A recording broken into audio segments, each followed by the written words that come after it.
Hello and welcome to the Soulful of It podcast. I'm your host, Carrie Raquel. Today, I'm joined by a speaker, author, and relationship expert, Heidi Busche, who works with women to help them identify and change painful relationship patterns. If you enjoy this episode, please remember to go give us a 5-star rating on iTunes and share it out with your networks. Okay, let's jump into this. Welcome, Heidi. It's so great to have you here. Girl, I am so thrilled to be joining in the studio today. Thank you for sharing your platform with me and having me on the show. Yay, this is really exciting. I spent some time with your book this week, which is phenomenal. Oh, thank you. I think that's somewhere that we should start. But before we jump into the book, Okay. is there anything that you want to share about yourself for our listeners to kind of have more of an insight in what you're up to? I left the cubicle life in October of 2018 to pursue the dream that was on my heart, which was to write a book that I had in mind. And it was based on a bunch of work I'd done about men and relationships. And since then, I wrote the book. I self-published it 1 year later. And now I teach the information that's in the book, which is how I help women identify and change painful patterns in their relationships. I love it. How to help women become relationship ready. Yes. I would love if, because we do have an astrology and tarot segment, if you would share your sun, moon, and rising signs. Oh, yes. I wrote these down. So, of course, we met earlier this week and I'm like, I only know like the one sign that everyone, that the general population knows, that you like read your daily horoscope in the paper as a kid growing up. Oh my God, I'm dating myself. I don't even know if people read their daily horoscopes in a newspaper anymore. But that was like one of my favorite things to do when I was a kid between the ages of 10 and 14. When the paper would come, I would always turn to the horoscope. Anyway, I was born July 22nd and I am a Leo sun. And then you took my information. This was awesome because as we were talking, I'm like, I'm a Leo, I'm a cusp actually. In Cancer energy. In like most horoscope outlines or whatever, I'm like always used to choose between Cancer and Leo. Like when I was a kid, I would look at both of them and be like, which one's better? Yeah. But I always identified a little bit more Leo because I just have that kind of energy, I feel like. So I'm a Leo sun. And then it was great to meet you because you were like, if you send me, your date of birth and your time of birth and your location, I can tell you the other stuff. So I did that and you let me know I am a Leo sun, a Sagittarius moon, and a Capricorn rising. Yes. And I have a sentence to share with you and to share with our listeners to give them more of a sense of who you are in a bite-sized one-sentence manner, which is that you are the protector, which is Leo sun, with the heart of the philosopher, which is your moon and Sagittarius. Love to overthink things. Who appears to the world as the mentor. Wow. Which is definitely that Capricorn rising. Oh my God, that is pretty accurate. Accurate AF. I love it. Hey, this astrology shit's no joke. I'm on board with it. So that way our listeners have a sense of who you are astrologically, since that falls into our monthly astrology and tarot segment. And let's go from there. Let's talk about your book. Cool. Relationship Ready: How I Stopped Fucking Randos and Started Cupcaking My Soulmate. The first question that comes to mind is, what does it mean to cupcake your soulmate? Yeah, cupcaking is a term that I basically made up. Love it. It was pretty risky to put it in the title and on the cover of the book. But I feel like the great thing about it is it does catch people's attention. Like, it sounds great. Like, there are probably some people out there that don't like cupcakes. But I mean, I could go for one right now. I know, I love one. I had one yesterday. I love you. I had one yesterday. You did? I was at a birthday party. Oh, I love it. I brought cupcakes. That's who I am. Me too. Oh my God, seriously? I swear, I love them. And actually, my favorite cupcake place in town, I'm going to give them a plug because they're my favorite. No, so there's this bakery in Selwood called A Piece of Cake Bakery. Oh. Here's the thing. First of all, they sell slices and cupcakes. And they're open until 10 o'clock every night, maybe Dangerous. even 11. Oh my God. God. They might even be open till 11. And they serve gluten-free, vegan, and like so just straight Portland. up. I know. And just like straight up regular cupcakes and slices. So anyway, I love myself some piece of cake. Now, it's not because of that I put the word cupcaking in my book, but it's because actually, when I met my soulmate, my husband Jeff, he and I were like dating, and we were like, when you start dating someone and you're just like, God, I just want to fucking do everything with you. I just want to like be in your armpit. I want to go grocery shopping with you. I want to go like put gas in the car, like just the mundane, even the most mundane stuff. You're like, oh my God, I want to go do all that stuff. And when you got to wake up in the morning and go to work, oh my God, you're like, seriously, can't there be like some kind of federally mandated leave for cupcaking? Like, I understand that people get FMLA for like taking care of their family's medical stuff. Could I get some FMLA for like cupcaking my heart out? Like, I'm just having, there was like a whole period of like 3 or 4 months where every day I would wake up with him and be like, oh my God, I need cupcaking leave, So it was like kind of this inside joke between us, but it really just kind of speaks to that, that pink cloud moment that we can have with people who aren't our soulmates, but like how beautiful it was for me to have that kind of pink cloud cupcaking moment with the man who was also my soulmate. So that's how it ended up on the cover. So wonderful and intriguing. I'd love if you shared with us what exactly it was that inspired you to leave your normal 9-to-5 job and work on a book and birth into the world this beautiful masterpiece that is now sitting in my hands. Oh my God, you are so sweet about that. Thank you. What happened was I was a crime analyst. I had been working that job for 3 years. When I got that job, I was really searching for some stability in my work life. So I was like, oh my God, this is the greatest job ever. You're going to have to pull me from this cubicle by my like cold, lifeless body. And I just like was planning on working there till I died.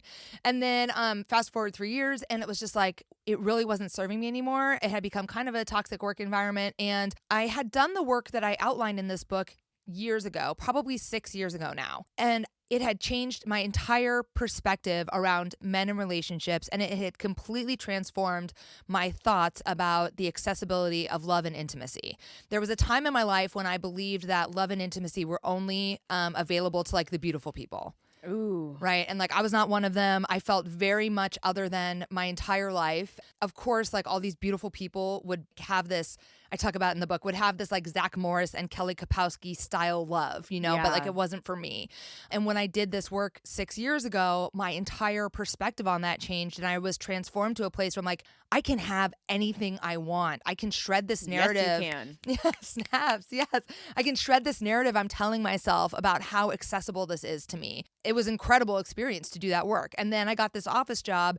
And then as the kind of shine wore off on the, you know, steady income and the predictability of the office job, I started to think like, other women in the world need this transformation, need access to this transformation. And so I talked to my husband and we had just gotten married and I'm like, I'm thinking about leaving this job because I think I need to write this book. And he was so supportive. He's like, we'll do whatever, you know? And I mean, one of the things that's so interesting is like the gig economy is really changing the way that we can live and move throughout the world. There is kind of this intersection or this crossroads of like, the way that our parents were raised, which was like you get a job at the city, you work there for 30 years until you retire, you get a Rolex. You don't get a Rolex if you work for the city. Yeah, amen. You get a benefits package, you get whatever, and then you're done, right? You get a poster. And then, yeah, exactly. It says integrity. You get like a bus pass or something, I think. And then you go have your adventure, right? Yeah. But like the way that the economy is changing, and I didn't do a ton of work in the gig economy. I had some financial security and some savings to take the space to just focus on writing the book.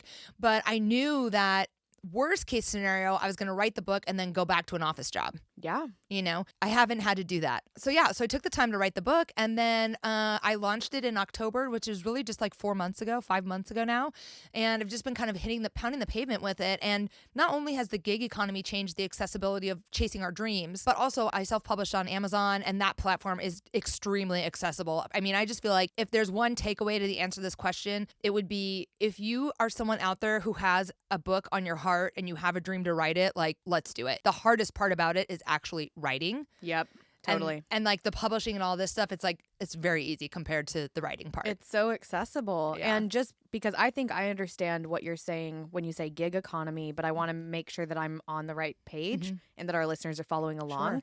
Do you mean like freelancing? Yeah, I mean, partly like freelancing and partly like starting your own online business and selling on Instagram or selling on social media or selling on Facebook. Yeah. I just feel like, you know, social media, it's complex. Right. Amen. So it's really easy to bag on social media and everything's owned by Facebook and blah, blah, blah, whatever. But it also has created these networks where like we can sell products, services, gain freelance work from and to people that we may or may not know in real life. And so it really is possible to start to like put together a way to pay your bills and chase your dream, whether it's like location independence or writing a book or starting your own business as a side hustle that turns into your full hustle. So that's what I'm talking about when I refer to the gig economy. Yeah. I love that. Yeah. And I agree with you. There's a lot out there and everybody is out chasing after different things. And if there's something on your heart that you need to express, whether it's a book or it's a podcast or it's none of those things and you just want to go fucking make cupcakes, okay? Yes, go make some cupcakes. You go make those cupcakes. We are here to support you. Yeah. Bring us some samples. Yeah, we're going to require samples. But if you're in Portland, and I know for people who are listening outside of Portland who are like, what, this cupcake place? And what are they talking about? Come visit us, guys. This place is great. Oh, yeah. It really is. It's That's great. true. but we're full, so stop moving here. I'm just kidding. That's kind of a joke, but if you're from California, it's not a joke. I'm kidding again. Sorry. I was born in California, guys. Got that Californian blood in me. I love it. That's why I'm so goddamn pale, because I need sun.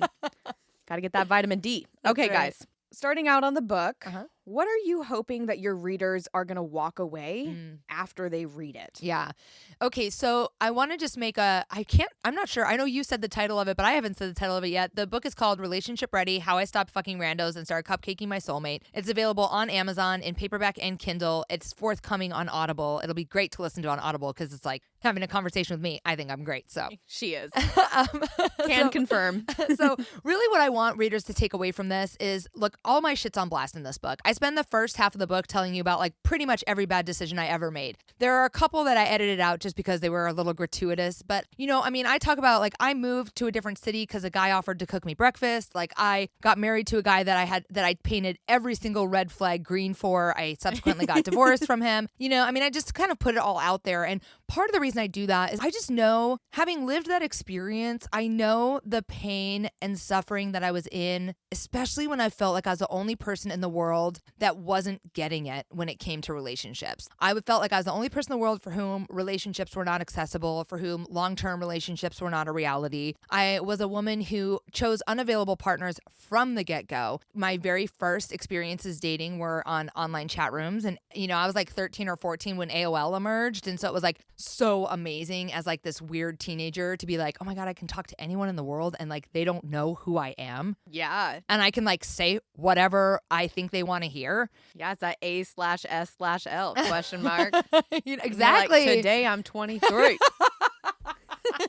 Legit, right? Yeah. So, I started flirting and kind of dating, although I met two of the men. I write about one of them did I meet two? I met at least one, and I write about it in the book. In person. I mostly didn't meet people in person. I mostly just flirted with them online, but it was like a safe way for me to date somebody that was unavailable. I was never really planning on meeting them. Like nobody would call me out on any lies. Like it was just this whole make-believe thing. And then I eventually moved into looking for unavailable men. In my 20s, I was always creeping on my roommates' boyfriends, just kind of hoping that like they would break up with my high maintenance roommates and like, we'd all be waiting around somewhere and my roommates would be getting ready and I'd be like hanging with the guys. I was just like always hoping that kind of rom-com thing where like they would eventually like realize their girlfriend was high maintenance and I was very low maintenance and they would be like, you're the girl of my dreams, like, which of course was creepy and weird and never happened.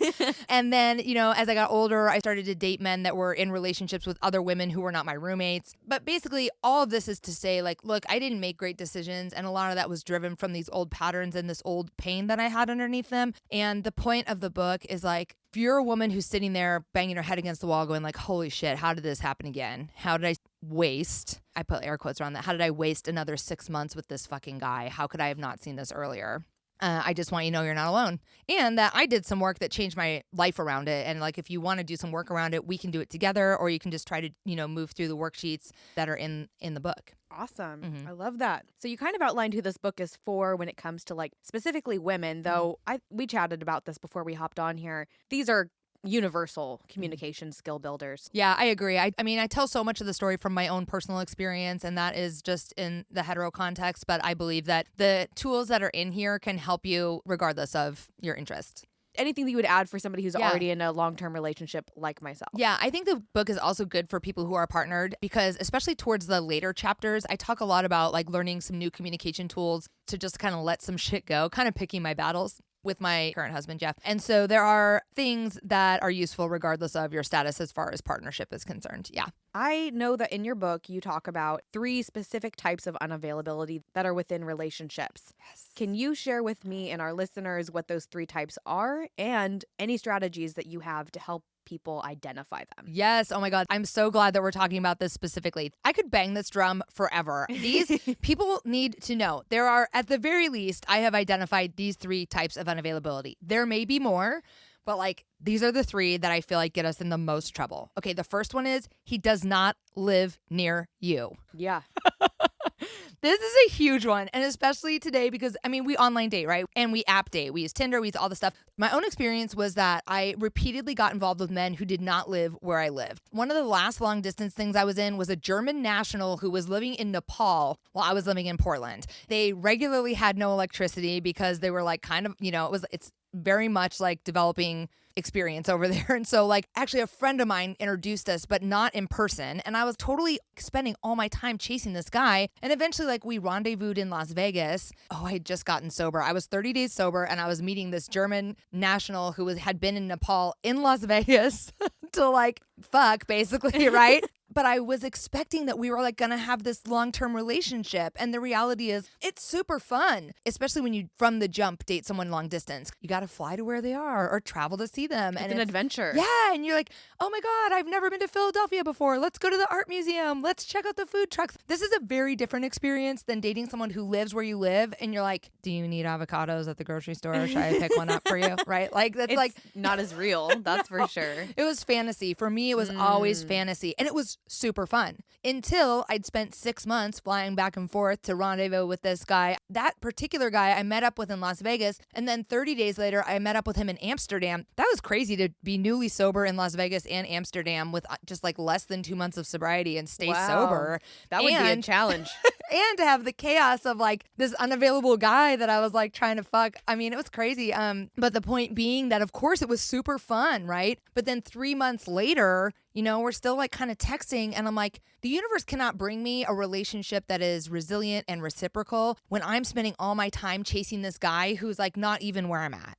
Yeah. And we're not really having any kind of reality because we're really leading separate lives except for when we're texting. And when we meet up, we're like in these random locales that are not either of our homes, Yeah. I put a metaphor in the book where it's like dating somebody long distance and expecting to have a really deeply intimate, resilient relationship is like eating Snickers and whipped cream all day and expecting to have like a bodybuilder physique. It just like doesn't compute. Is the reality. So that's the first one. He doesn't live near you. The second one, oh my God, this one. He is not single or else he is recently divorced, i.e. under a year. Yeah. So that is like a hard and fast rule for me and the women that I work with. I cannot tell you how many women in my life are like, oh my God, but he's separated. They're just signing the paperwork. They're just whatever. Listen, I have been divorced, so I feel like I can say this.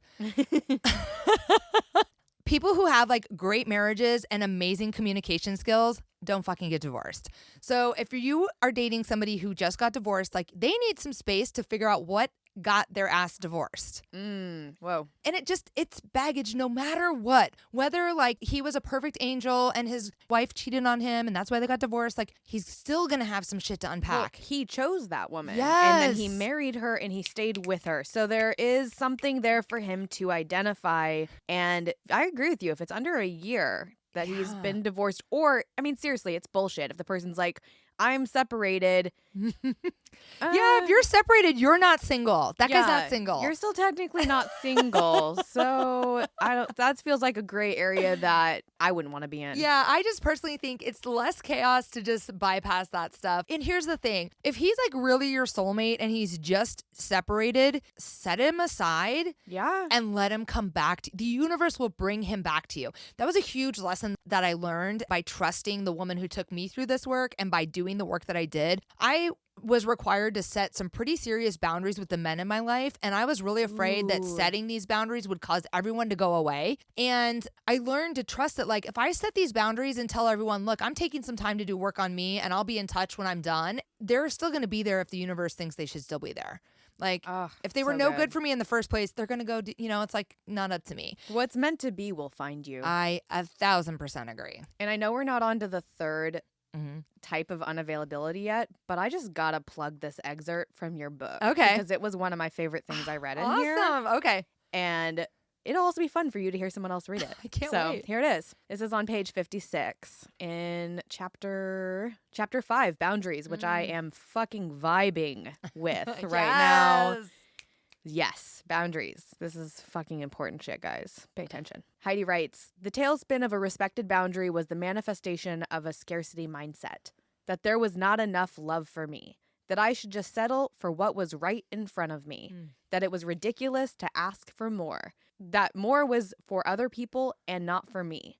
I was constantly afraid that I was making a mistake by honoring my truth and ending something that wasn't working, that I would miss out on some grand romantic adventure, a fear that I felt was confirmed when I ended something with someone who respected my boundary and moved on. That gave me chills hearing you read that. Thank you Ooh, for reading that gave me it. chills to read it the first time, and even just now, I'm like, whew, powerful. I can't tell you how many times I would finally get the nerve to break up with someone. And it was like my 12-year-old inner child would be screaming at me like, Heidi, what are you doing? We should hang on to what we've got right now. I know it's not perfect. I know it doesn't really serve us. Like, what are you doing letting this go? And then Such fear. so much fear. And like, I truly believe, if my hands are like, have a death grip on this metaphorical relationship, then like, there's no room for, I wish you could see this, but there's no room. There's a visual going on right now, guys. For the universe to bring me anything. But if I open my hands and let it go, it's like my hands are open to receive what the universe will bring, right? If what I'm letting go of is supposed to come back, it will come back. Yeah. Right? If I don't choke it in a stranglehold. Yeah, if there's anything left of it to come back. Exactly. And then the second piece of that is like, I was raised in the rom-com industrial complex. Right? Like I grew up on rom-coms. I do love them. I'm not bagging on rom-coms. They're not too serious. They're not too whatever, but they definitely affected the way that I view relationships and boundaries. In almost every rom-com ever, the gal in the rom-com's like, I don't have time. I'm building my soap business. And the guy's like, oh, we'll see about that, and then he like shows up at her work with flowers. And then, he like wins over her family by taking up a spot on their family flag football team or whatever. And then, and then he gets her out of a jam one time when she's got a flat tire. And then like he eventually wins her over, right? He never hears her say no. And the movie we always watch is that they ride off into the sunset together instead of the movie where like he respects her boundaries and she like builds an empire on her soap business and like goes on to rule the world, right? Which is like a whole different experience. The movie I want to watch. I might want to watch some of those sometimes, right? Like I still want to watch a good like Sleepless in Seattle or whatever, but I also want to watch that. So my experience when I would set a boundary would be like, and somebody respected it, would be like, oh my God, but where, especially when I was in college, when's he going to show up outside my class? When's he going to come to the sorority house and like win over all my sisters? When's he going to send me flowers? Like, no, he's not doing that. Either because he doesn't like you or because he's just grown up enough to go like, oh, you told me you didn't like me, and so I'm turning my attention elsewhere. But it really distorted my perspective of what it means to give a boundary and have it respected. It's part of our culture. 1,000%. And especially here in the States, I think that is a drum that's being beat way too much. And we're seeing some transformation. I mean, even in Disney movies right now, like think about Frozen. Like that is not a story that is about giving up your voice so that you can get the man. Throwback to Little Mermaid. / I hope they're redoing it to have a better storyline. But I do love The Little Mermaid, right?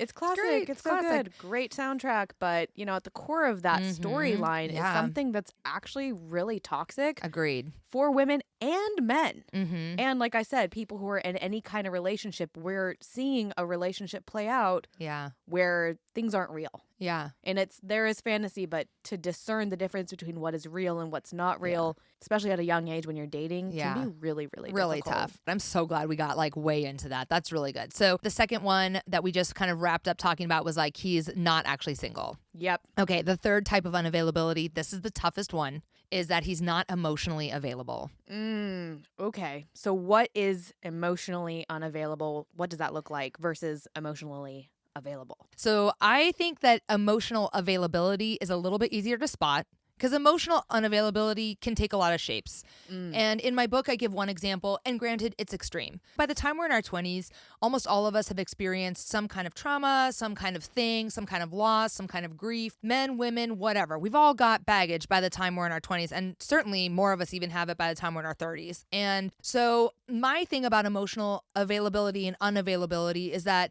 by the time you are dating and ready to be in a relationship, you will have found some tools to cope with and or work through whatever kind of trauma you have sustained in the past. So it doesn't mean you have to be totally healed, but you have to have some tools to use around it. In the example in the book, I give emotional unavailability. You're like on your first date with this guy and he's sitting across from you. You've each had like one beer or whatever. He's not drunk or anything. And he's like, I'm just so mad at my mom. My dad left when I was 13 and she remarried this guy when I was 15 and he was such a fucking asshole and he's been a dick ever since. I just, like, dude, dog, you're 40, right? Like it's, it's laughable, but But there are people out It's there real. who are carrying around that kind of trauma. In the book, I say this, like, look, some shitty shit might have happened. He might have had some really shitty shit happen to him. But if he has not found a way to deal with his shitty shit, then like he will not be able to have a reciprocal relationship where both of you show up and both of you contribute to the conversations that you're having. And he won't be able to provide a resilient relationship, which is a relationship that can withstand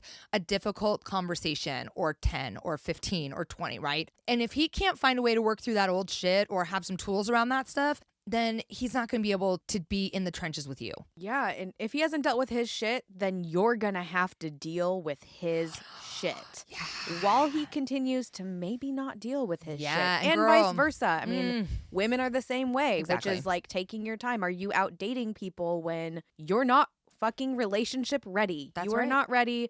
You have trauma. You have a story in your head about who you are in relationships, who you are in the world, why things always don't work out for you. Like that, if you're carrying that, it's a storm cloud over your head, and anybody that you're in a relationship with will have to withstand that storm. Yeah, we'll And be yeah, affected by it. Being in a relationship, you do have to weather a lot of shit. Yeah. I'm in a long-term relationship. I love you. Hi. He's the best. And I know you're in a long-term relationship. Obviously, you're married. Yeah. So we both understand that there is weathering Yeah. in relationships, but that is different than going into relationships with trauma. I mean, my story is its own thing, but I didn't date at all, like seriously, until I met my boyfriend that I'm still with.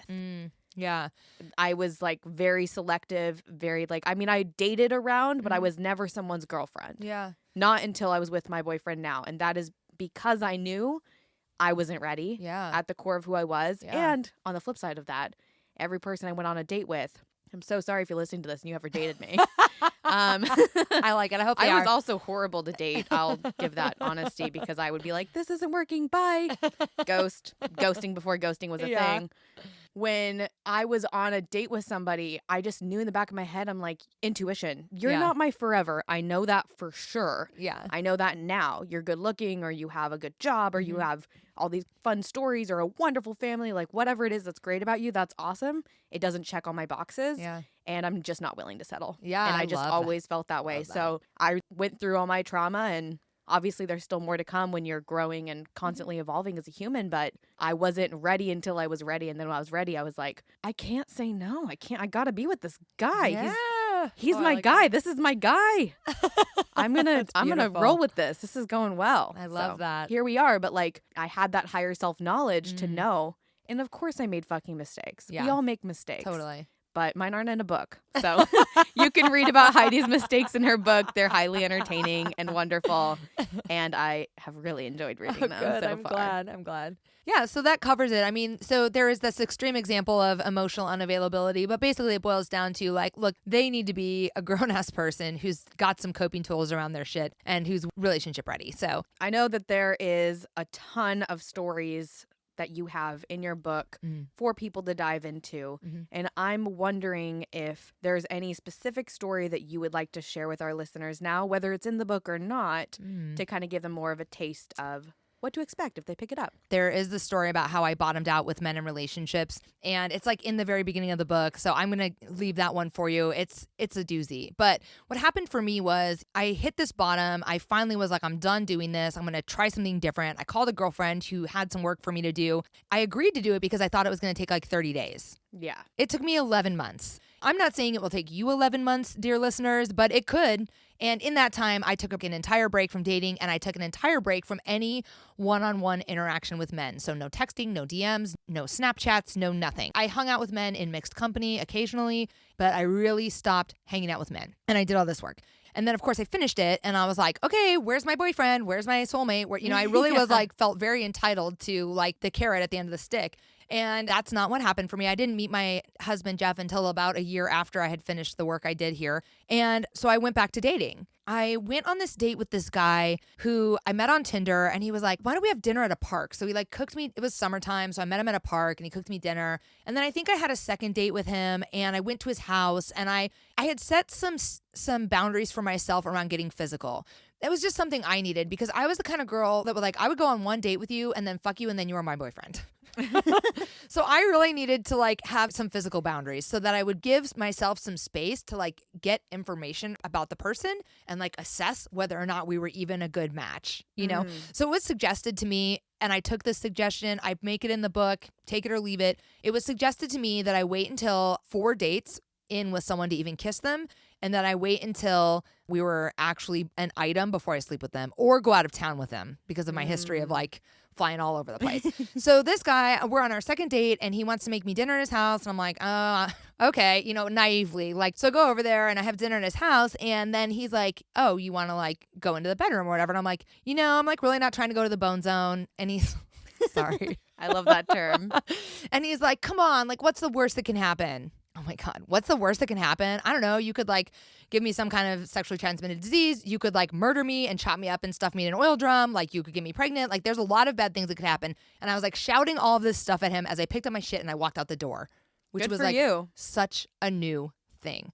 So here's the thing, right? I went back to dating. The universe did not deliver me my soulmate. I had to kiss a couple more frogs, right? But I recovered faster.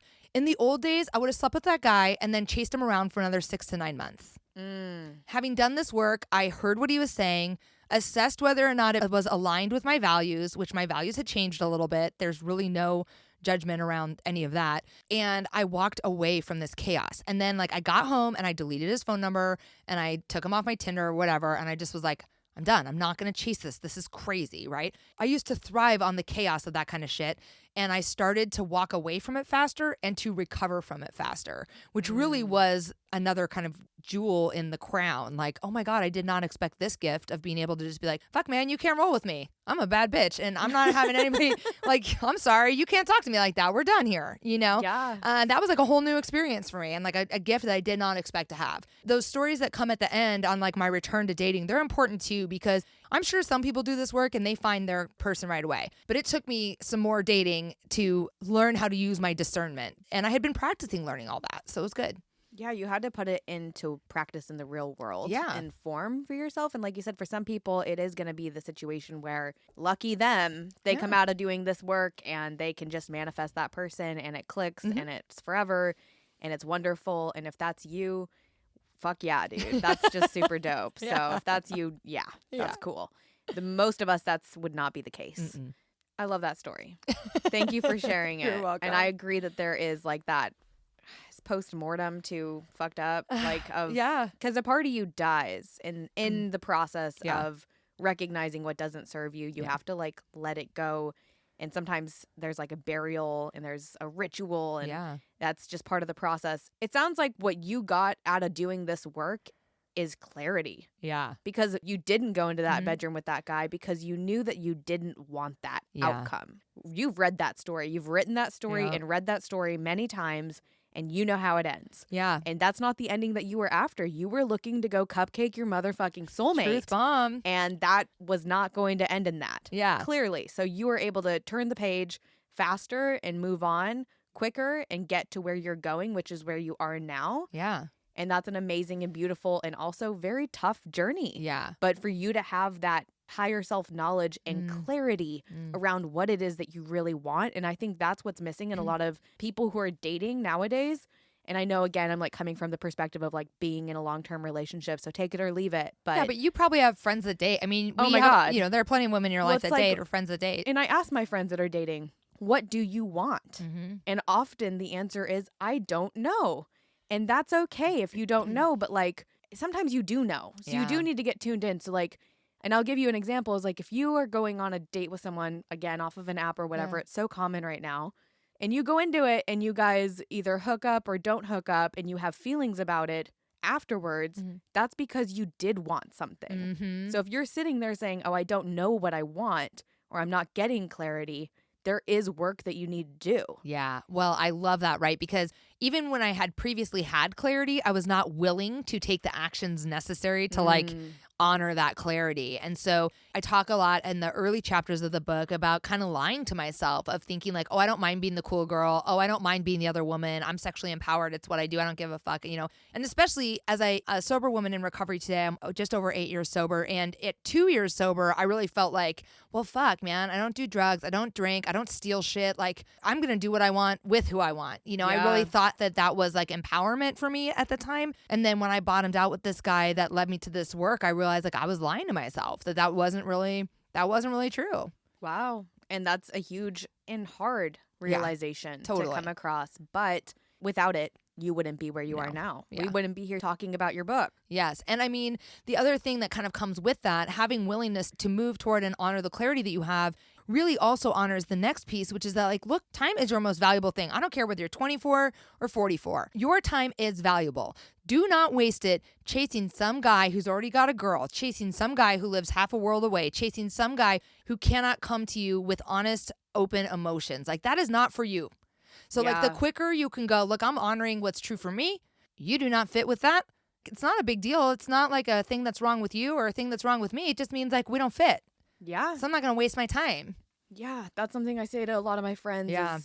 People are like puzzle pieces, and you should not be wasting your time cutting your puzzle piece to fit into someone else's puzzle. That's a really good metaphor. It's so fucking true. You should.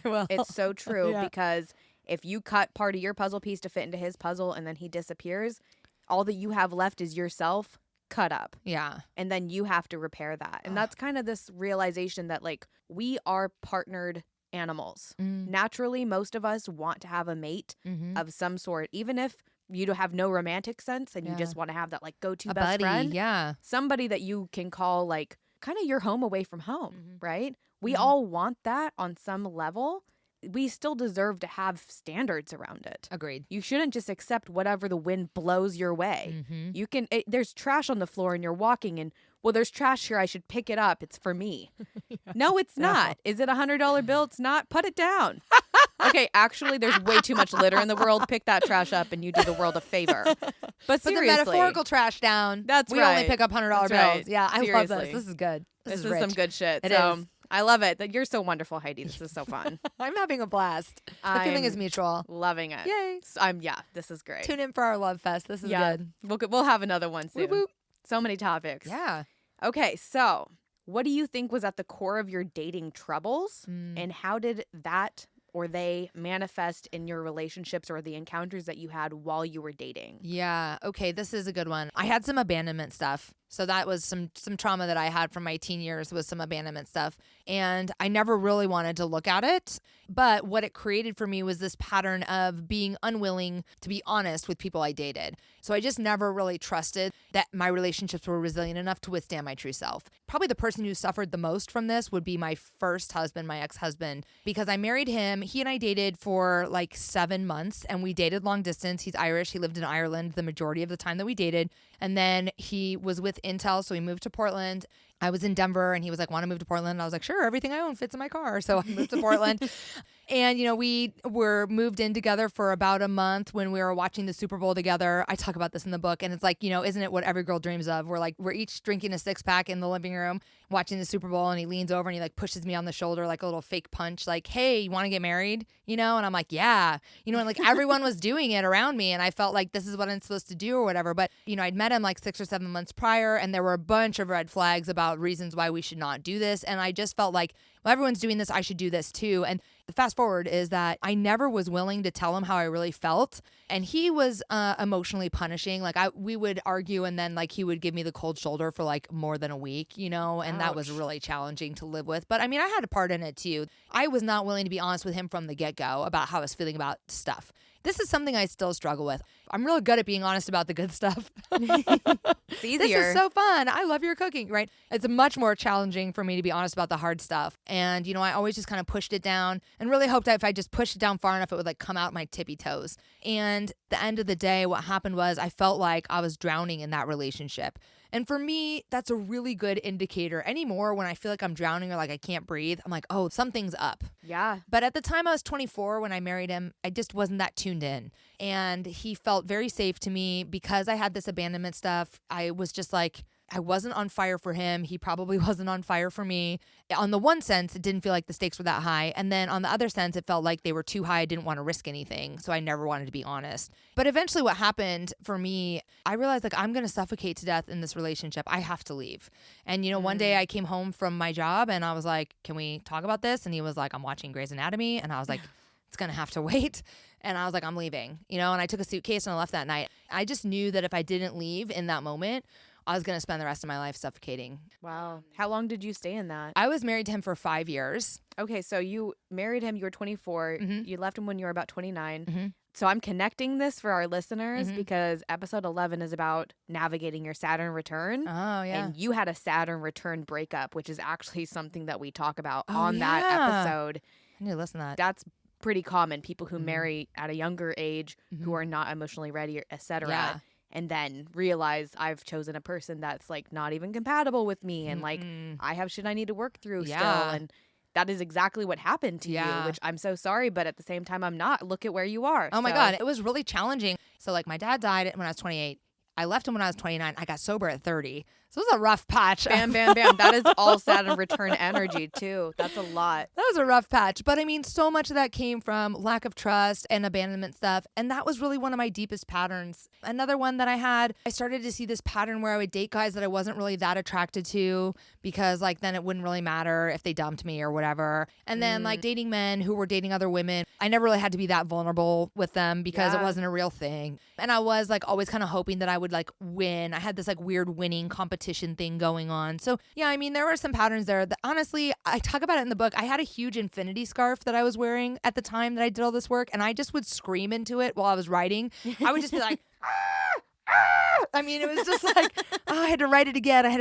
And so there is like a lot of writing work to be done around this. And it does get to be repetitive. And it is like, oh my God, so horrifying. But it's useful because it highlighted some shit for me that I did not realize was fucking up the way that I showed up for my relationships. And that's because it bleeds out of the relationship because really it's at the core of the self. Yes. And that's the work that you're doing is you're working with women and people in general to help them rebuild patterns in themselves that can help them be relationship ready. Yeah, it's interesting because people ask me if I do dating coaching, and I'm like, well, not really, because honestly, all this work that's outlined in the book is about mending the relationship to self. I do like pre-dating coaching. Yeah, I love that. Let's brand that. Yeah. So fun. Thank you for sharing all of that. Oh my gosh, my pleasure. So we have done a lot of talking about the red flags. And I feel like there's so much out there about red flags, even though, damn, are we good at ignoring them? Oh my God. Have you seen there's a meme that's like, oh, what show is it? Where she's wearing glasses or something and she says, the funny thing about red flags is when you're wearing rose-colored glasses, they all just look like flags. Oh my God, that's funny. That's true. It's such a good meme and it's so fucking real for this episode especially. So let's shift gears. Okay. Let's talk about some of the green flags to look out for in a relationship. I know that you're happily married, like we've been talking. Hi, Jeff. You're awesome. And I love if you can share with us how you were able to identify qualities that he had that let you know that there was real potential there that eventually brought you to where you are now. I love this. Okay, there's a couple of things. There's an exercise that's in the book. It's called an ideals list. This is important. I created an ideals list before I went back to dating. I encourage everyone who is like on pause for dating or if you are not currently dating, I would encourage you to make an ideals list. This is an unlimited list of values that you would like your future partner to have. I think it's important to make this list while you're not dating because when you're dating someone, it's very easy for your list to suddenly look like exactly the person you're dating. There's a little less honesty there, maybe. Yeah, so you're like a little more objective when you're like fully single and making this list. So the first thing that I did was I made an ideals list. The ideals list is a reflection of the deep values. Some of these things you'll be able to find out on the first date, like their employment status, or like body odor, dude. Body straight odor, up, right? Like if you smell bad, it's over. Or smoker or something, right? Like you can figure that stuff out like pretty easily. But some of it's going to take a couple more dates to discover. So totally, you're not really going to know if he has like a great relationship with his mom. I mean, if she shows up, she's there. He's like, I want you to meet my mom. date number 1. Red flag, red flag. I'm like, is that your mom or is that a big red flag? Oh, funny. She looks like a red flag to me. That's so good. Yeah. Or like the example that we gave earlier about emotional availability. Like if that happens, then that's a red flag. Then you do know about his relationship with his mom, right? So some of these will take longer to find out. The point of the ideals list is I do think that we should be ruthless when we date because I think that time is our most valuable asset. Often I have used my ideals list to rule out people that I dated with as like a benchmark. Where do you land on this? How does this fit? And if you don't fit with this, but like I really feel a connection with you, do I need to reevaluate something on here? And then the other thing that's cool about that is I use the ideals list to become that woman as well. If I have a value that my man has financial security, then do I have financial security in my life? Am I taking care of my shit? Am I cleaning my house like that? Right? So that's an important way to like learn to show up in the world as the person that you want to attract to you. That is also an independence thing. I think so too. I think so too. And So also important. like, okay, if you put on your ideals list that you want to meet a guy who loves snowboarding and you're spending all your time at the Gap, your paths are not going to cross, right? So like Totally. if your ideal is a man who loves snowboarding, then like pack your bag, girl, and get up to the mountain. Like let's do this, right? So some of it is about becoming in proximity with the types of people that you want to connect with, and some of it is about being a responsibility and living the life that you want to attract. So I really like that tool, and I really feel like it is such a good like kind of no limits thought experiment. So I was a huge fan of that. One of the other things I loved about moving into dating Jeff, I had known him for a couple of years before this, and we went out on a date, and I told him like, look, I spent 11 months doing all this work on myself. It's been suggested to me that I wait for 4 dates before I make out with anyone. And he was very much like, cool. Wow. And I was like, oh my God, that's so awesome. I can't tell you how many women I've done this work with where I say like, because they have the same kind of history as I do, I'm like, listen, it's just a suggestion. I know you've been holding off on it for all the time you've been doing this work, but I'm going to suggest, why don't you just wait 4 dates before you kiss this guy? And they're like, how do I say that? And I'm like, look, use the simplest form of the truth. Hey, it's been suggested to me that I wait for 4 dates before we make out. And they're like, seriously? And I'm like, yes, just say it. It's not a big deal. Yeah. It is not a big deal. If you get pushback on that, then now you know more information about this guy. Because he's already not respecting the boundary that you laid. Thank you. It is not an extreme thing to suggest. You know, like if you're really hot for each other, you can go on 4 dates in like a week. I'm not suggesting you do that, but if you like technically wanted to do that, you could, right? I worked with this girl who told this to 2 guys who were like adamant, either negotiating it with her or just like, why, but why, unable to respect it. And I'm like, walk away. And she did. And then, she found this guy and she told him that and he respected it. And they're like together for almost a year now, maybe a year and a half. And it's not that like a guy who can respect this rule is automatically your soulmate, but it's a good indicator that he's like mature, that he can like hear your boundary. There's a lot of information that you get from just that one little boundary. Yeah. And also, if he's not going to respect that you don't want to kiss him until the 4th date, and you've been open and honest about that, how likely is it that you think that he's going to respect that you don't want to sleep with him? Right. On that 2nd date, that 3rd date, like there's a lot of pressure and expectation. Mm-hmm. Clear communication in relationships being more prevalent in the kink community. Mm-hmm. That's on episode 6 of this podcast. I feel like there's so much overlap. Oh, it's good. But in that community, they are very like, this is what's okay with me. This is not what's okay with me. Yeah. And they're very open and honest about it. Yeah. And it is just fluid and it's anticipated. Right. Actually, like that is part of their culture. The expectation is like, you'll be clear with me about what's okay for you. And especially in the hetero, women are like, oh, well, I don't want to do that because then he'll think this. Like, fuck that. Fuck that. Dude, fuck that noise. Do it. Say it. Speak your truth. If he doesn't respect it, show him the door. That's right. He can't roll with you. Sorry. Exactly. You can't roll with me. You can't sit with us. You can't sit with us. You can't sit with us. So those are 2 things that were really useful when I started to date Jeff that were really green flags for me. We had a lot of fun and we share a spiritual path, which is great.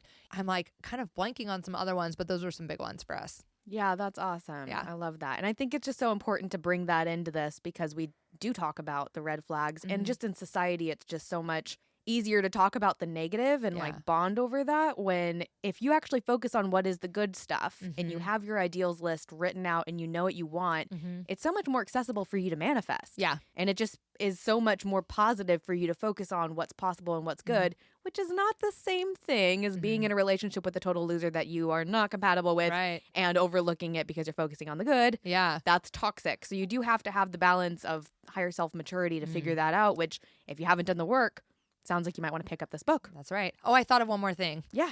Which is that I was attracted to Jeff. So I'd had this history of dating guys that I was Oh. not attracted to, right? Where I'd be like, oh, I mean, if I like turn the picture sideways and I like kind of squint and I lower the lights. If I like, put a paper might- bag on it. Yeah. Like, that guy might be cute. So it was Yeah. important to me that I spent time dating guys that I thought were hot. And I thought my husband was hot. So I was like, okay, there we go. I still think he's hot. Checkmate. Tell him like almost every day. You're That's a babe, great. babe. That's so cute. Yeah.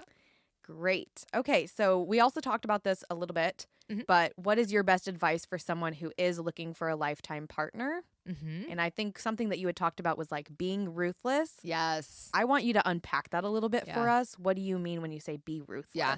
This is good. This is a great question, and it's really kind of a natural segue from what we were talking about. My kind of mantra is be ruthless, but really it goes back to this idea of like time is your most valuable asset. So use it wisely. No going on dates with guys that are only kind of cute. I know a handful of women who are like, well, he's kind of cute. Oh, he looks good in plaid. Oh, he's got a dog. Even though you're going to wait a couple dates to kiss him, I want you to want to kiss him. Yeah. That is a thing. And I don't want you to want to kiss him under the right conditions. I want you to want to kiss him. So that's the first thing. The second thing is make an ideals list and use it and trust that like if this guy is hot, but he doesn't fit your ideals list, a different hot guy will come along.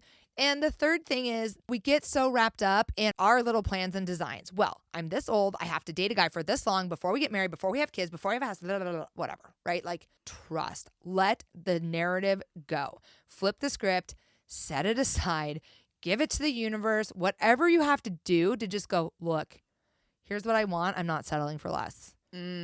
The journey for not settling for less, I'm going to use my time wisely. And then also just make sure your relationship with yourself is right. And if you have some things that you need to take care of, set aside the timeline and go take care of yourself. Because in the long term, you're going to be so much happier if you've taken an extra 12 months to like mend your relationship to self and then you go out in the world to date than you are if you continue to just date wrong fit after wrong fit after wrong fit and eventually settle for a wrong fit and feel like you're suffocating in your relationship. Yeah. And then you have to do the work again. Mic drop. That's right. That's right. Okay, so in this world of dating, 21st century, there's so many apps. Yeah. And I have zero experience with apps because I found my man while they were kind of creeping up in popularity, and I have never really touched them beyond my friends. I think I said this in like another episode. Please don't let me swipe for you. It's a terrible idea. It really is. So that's the only experience I've ever had. I'm like, oh, so you swipe this way or that way, and I mean, the thing that creeps me out the most is that it tells you how close they are. Yeah, that's I'm a like, little weird. I'm always telling my friends, like, you want to go look for him? It's so creepy. But not that creepy when you consider that there's shows out there like You. Hello, Yeah, that oh my show is so God. fucking creepy. So creepy. I And- watched season 1, ugh. but I haven't gotten to season 2, but I need to. I mean, I Ugh. withstood the creepiness of season 1, so I need to get it in gear and watch Get season back 2. in. Yeah. I'm not there yet either. It's creeping me out. It's a little too close to home. So I'm wondering, in the dating world with these apps, do you have any advice for people specifically when it comes to like navigating apps? You know, I don't really. I think that advice around dating applies to apps too. I mean, I just feel like I can't believe that there's anyone out there who's feeling shame around apps. If you are, I want to tell you it's like how everyone does it, so no shame. Like that's how we do it. Seriously. And also like in the bigger context of this whole discussion, no shame. The title of my book talks about fucking randos and stopping fucking randos, but like if fucking randos is making you happy, keep fucking randos. Yeah. I did that for a long time until it didn't make me happy anymore, and then I had to do something different. I forgot to say that earlier, and I just kind of like to add that as context. Like I have no judgment around anyone's preferences of what's good for them as long as it honors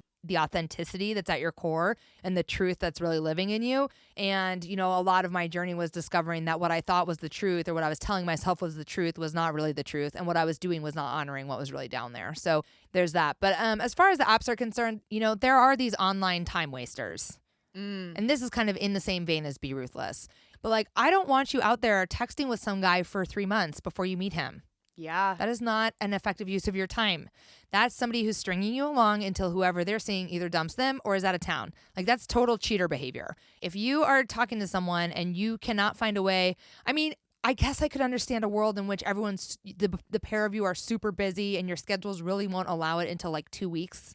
Yeah, but 2 weeks isn't 3 months, man. Yeah. So I just feel like Yeah. be careful of those guys out there that are wasting time. There is like a huge segment of them. I am not currently on the apps because I'm married, but I know women who are like, oh my God, this guy and I are texting and we've been texting for like 6 weeks. Like, no. Yeah. If If somebody really wants to meet you, they will find a way to meet you in 7 days. Yeah. Right? I mean, I think about anyone that I was really hot for. I would have dropped anything to meet them. I would like move heaven and earth to meet my husband somewhere. You know, this person has to want to meet you. Yep. And if they don't, it's okay. It doesn't mean you're bad or like whatever. It just means like they don't have their shit together. So set them aside and move on to the next one. Thank you next. Channel your inner Ariana Grande. Get that wig extension on. Get that big pony going. I was so conditioned to like give everyone a second chance. And it caused me more pain than it ever brought me good. So trust your intuition. You don't need to give them 8 weeks to find a way to meet you. Kind of set yourself up and go, look, I'm going to talk to this guy. If we can't get together in 7 days, 10 days, I'm going to bail. I'm going to find somebody else that wants to meet me. Yeah.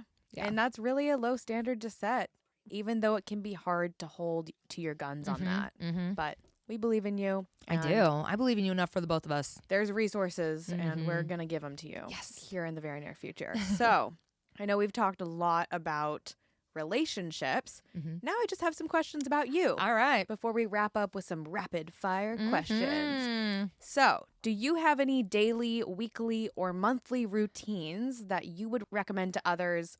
And if you could explain what they are and why you enjoy them, that will help bring us into your world. I love that. I have a daily meditation routine. I am not great at just like shutting the mind off or down. So one of the things I do is I set a timer on my phone for 3 minutes, pull a card from this oracle deck every day, and it has like usually just like a little phrase and then at the end a little mantra. And so I just meditate on the mantra for 3 minutes. And for me, it really is useful because like I'm one of those people where I like open my eyes and the wheels are spinning, you know? And so it's really great to like get grounded in that. The other thing I do, we have 2 dogs and I walk them daily first thing. No matter what my brain is like, you got to do this, you got to do this, you got to do this. It's like, no, the first thing you have to do is get up and walk these dogs. And then after that, you got to do 3 minutes of meditation. And then after that, let's look at the calendar. Yeah. That's really starting your day for you and for your cute little doggies. Oh, they're so cute. Lemon is our yellow lab. She is just over a year old. She's like, I call her my bunny puppy because she's like, "Mah, mah." She like just jumps all over everything. And then our older dog, Henry, is a Hound Great Dane mix, and he's so cute. Henry the Hound. Oh my gosh, Lemon the that's lab. adorable. Ah, love it. They're such cute. fun names. Okay, so speaking kind of in the same vein as what you were talking about with your oracle cards, is there a current affirmation or a mantra that you're really enjoying right now? Yeah, I have one that gets me everywhere. I've used it for probably the last 8 years, and it is redirect my energy on the in-breath and guide my thoughts and actions on the out-breath. And every time I have anything big going on, I'm such an early bird. This is part of my like childhood conditioning, I think. But like even when I try to be late places, I'm still like 5 minutes early. I'm always fucking early. So now what I do is when I get somewhere early, I turn my car off and I set a timer on my phone. And for 3 minutes, I breathe in, redirect my energy, and I breathe out, guide my thoughts and actions. And then I usually get pretty grounded. It kind of helps me release the kind of frenzy energy that I carry around with me all the time. It's in the book. It's the Heidi cane. The Heidi cane, that's right. Yeah, it kind of calms the Heidi cane and lets me show up in the world as like a pretty socially acceptable version of myself. I feel that. I feel that so much. Yeah. It's a big energy in this room with us is, here true. together. It's awesome. It's so rad. Cool. I like that. I'm going to repurpose that for Awesome. myself. I love that. Okay. It's a time we've all been waiting for. It Okay. is rapid fire questions. Let's do it. This is a new thing I'm adopting into the episodes I because love it. I just think it'll be fun. Yeah. And it's just a this or that.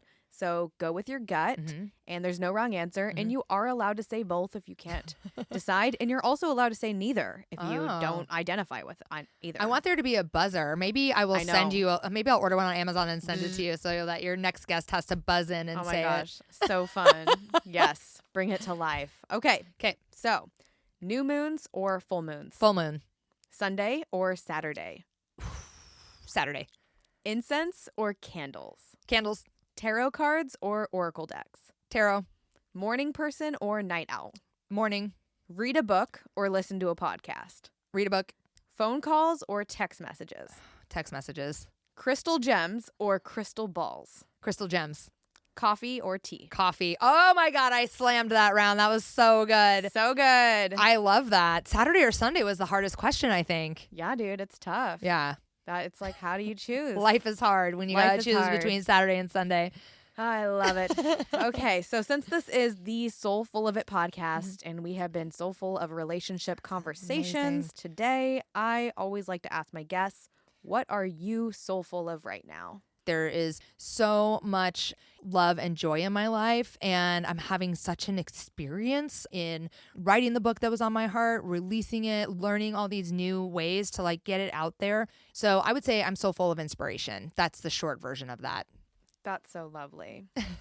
And you're so lovely. You are so lovely. And thank you. It has just been awesome having you here and joining me and joining our listeners. And Heidi, how can our listeners connect with you? You guys can find me on Instagram. I am honeybee52. That's just the letter B. One of the things that I've got going on right now that I would love to pass on to your listeners is I do have a free guided meditation that I've intentionally crafted to help people identify 3 blocks that they're having to healthy relationships. There's a link to that on my bio on Instagram. So you just like go on the Instagram, click on the link tree, find the bubble that says free meditation, and do that. You have to subscribe to my email list, which it'll ask you to do, and then it will automatically send you the freebie, so you'll get the meditation. I'm on Facebook, Heidi Busche, and you can pick up the actual book. It's on Amazon, but there's a link to it on my website, which is HeidiBcoaching.com.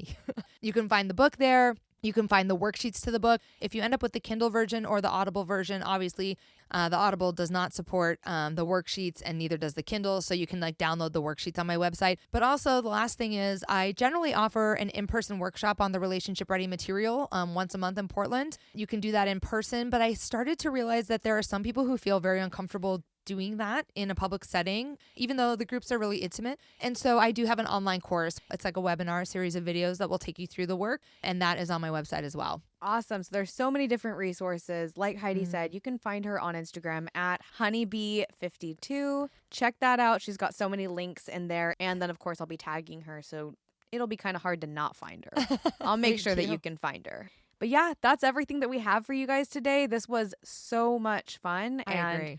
I'm just so grateful that you joined me. Thank you, Heidi, for being a part of this episode and contributing so much wisdom and knowledge to help people be relationship ready.